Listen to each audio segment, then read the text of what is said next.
Hi, my name's Michelle and I'm a volunteer with the town meal. I'm here at the Wolseley Street Bakery today with Davy. Davy's going to be demonstrating a recipe as part of the town meal. And what are you going to be making today, Davy? I'll be making an apple crumble, a good old classic English apple crumble. Okay, I believe this recipe is available as a recipe card on the Reading Town Meal website, so if you want to download this and have a go yourself, that would be great, and we'd love to see any pictures of anything that you've managed to make. So Davy, over to you. Thank you. So I was given some apples last night and pears as well, so it's going to be actually an apple and pear crumble. So the first job will be to peel the apples and the pears.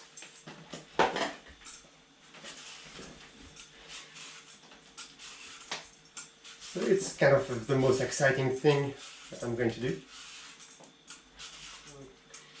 Pears and apples, they all have different sort of sweetness. So when you are going to ask me, or probably you're going to realize that I don't put too much sugar in the mix, is I've had the chance to try the pears yesterday, and they are so sweet and so wet that you don't need to put any sugar in it, or very little. Normally for the apple crumble that I do for my own menu, so I do an apple crumble mix and I cook them in a puff pastry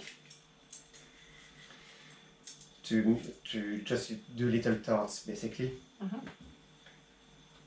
And I choose two different sort of apples. So I have a baking apple and another one, normally a Brie or Royal Gala will do the same job as well. Just because they both have different resistance to cooking methods. The cooking apple will disintegrate. So I'm not looking at the camera now because I don't really want to cut my fingers. The cooking apple disintegrates, and the Royal Gala and the Brie, they tend to stay in pieces. Oh yeah. So when you have your crumble, you get a better texture. So when you do your little apple crumble, and that you get apples from your garden, make sure you do not get any little insects in there. Some people don't really mind about eating insects, but most people don't really like the idea of having a little bug. Let's put it back on here. Bowl. So you just quarter and core the apples.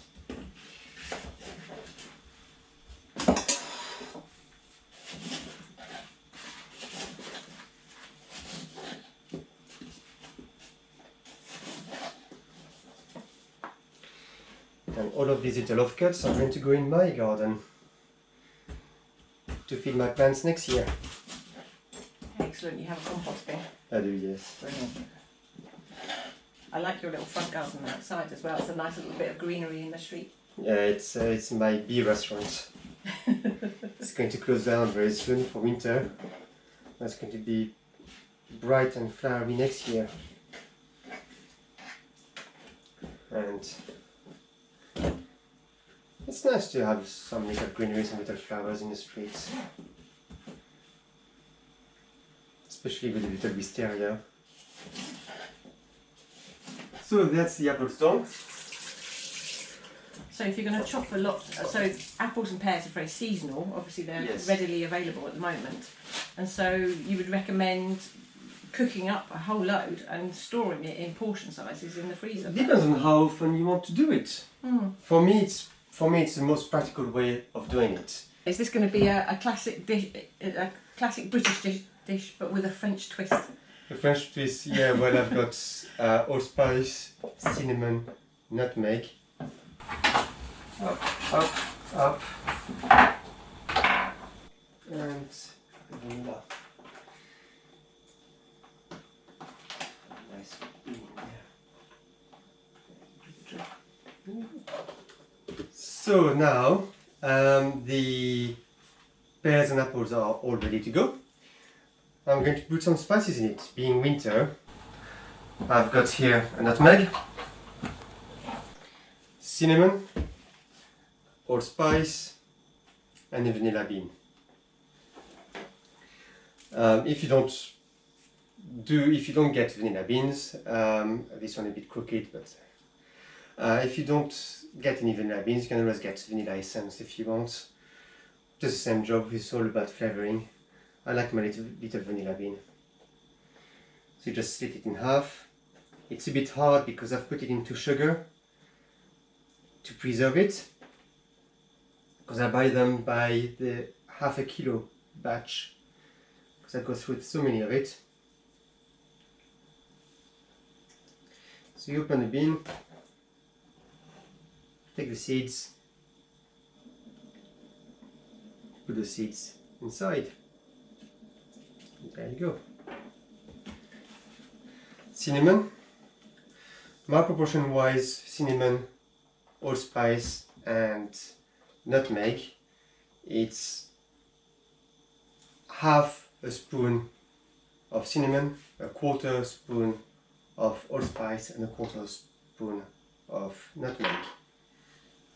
So I've got a very small spoon here, which is roughly half the size of a normal teaspoon.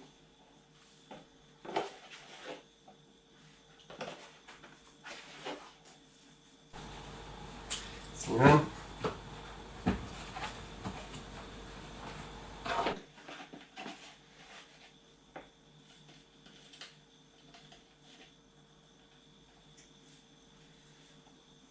Spice.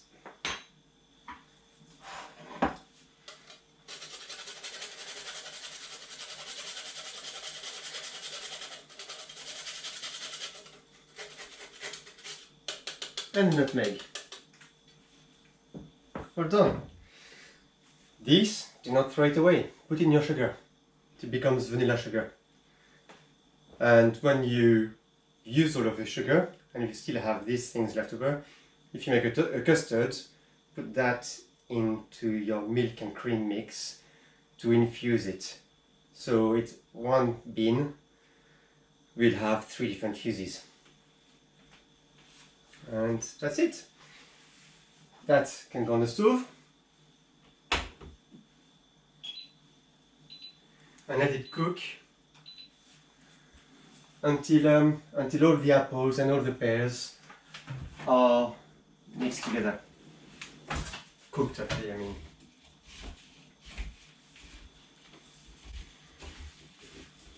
Just need the alcohol to go with it. Okay, so the apples are going nicely ahead.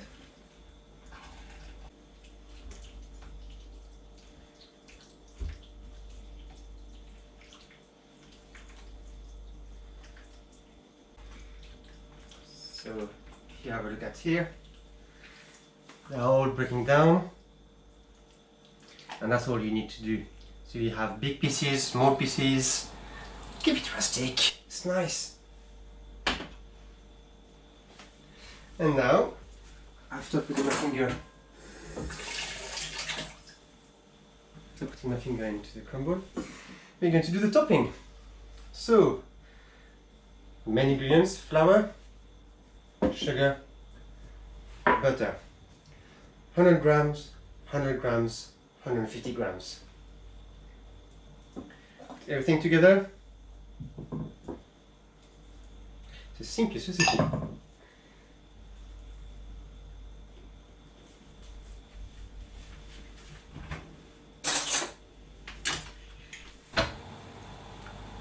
And that's where it gets dirty. Just go deep with your hands in the mix. Don't be shy. Just bring it all together.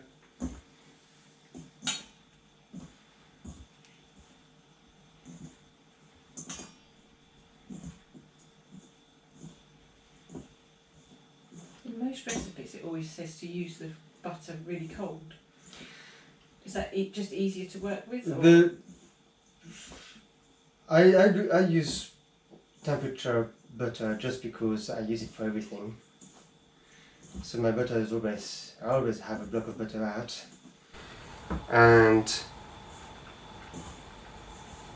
you're not making a short crust pastry. And so you just want to bring everything together. And yes, I do cook the crumble beforehand as well. Just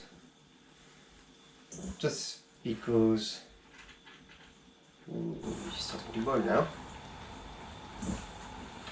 Just because when I have an order on again, I don't really want to spend too much time preparing things and waking my neighbors up, because at the end of the day I am in a residential area. Yes, Lucifer. Be quiet.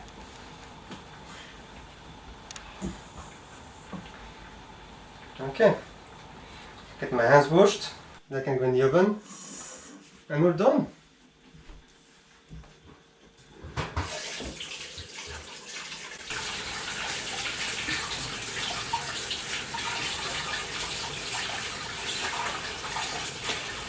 Okay, so you're going to pre-bake the crumble. I'm going to pre-bake the crumble. So, the crumble, nice and crumbly. The butter will melt and will bring the whole thing together.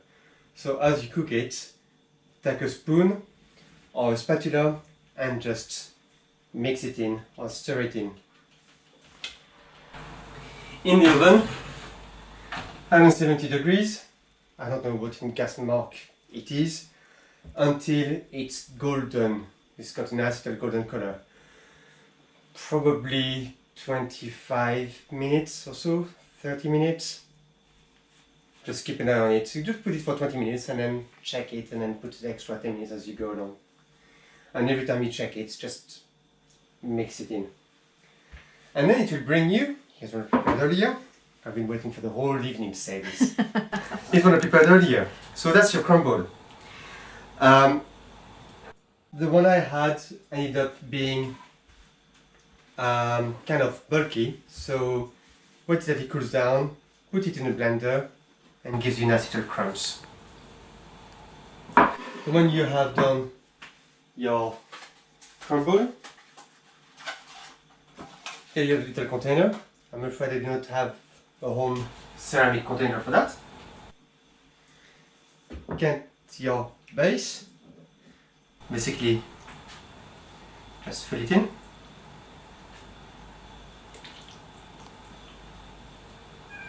As much or as little as you want.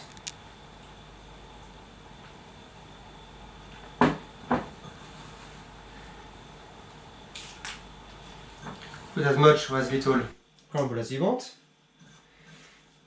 If you want some nuts in your crumble, add as much or little nuts as you want. It's the basic recipe is that, and you just change it.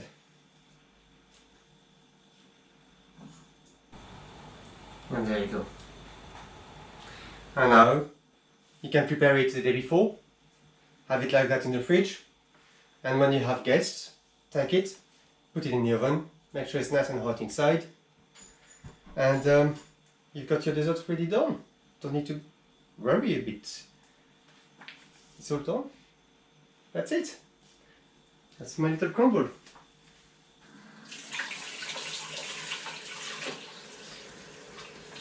So as this is hot, I think I'm going to let everyone who's here filming to have a go at it and try it. So, this fruit that you cooked last night. No, I've cooked them this morning. Oh, this morning. Did you put sugar in? I can't remember. I did put a bit of sugar in. Yeah, I forgot to. But I think there was a bit too much sugar in there. You don't need, because the apples were sweet enough. You don't need to put any. Yeah. Oh, that's lovely. God, the crumble's really crunchy. Yeah. Yeah, it's much crunchier than it would be normally. Because you have it separate. Yeah. I like that. I love the spices. So having the crumble done this way, having everything, so the apple and the crumble separate. The advantage of it is that the crumble does not soak up the apple juice, so it keeps it nice and moist. And I know you can try it at home, well, through here, but I don't know if you can see much of it. It's still nice and moist. The crumble hasn't soaked up all the liquid from the apples. Keeps it nice and moist.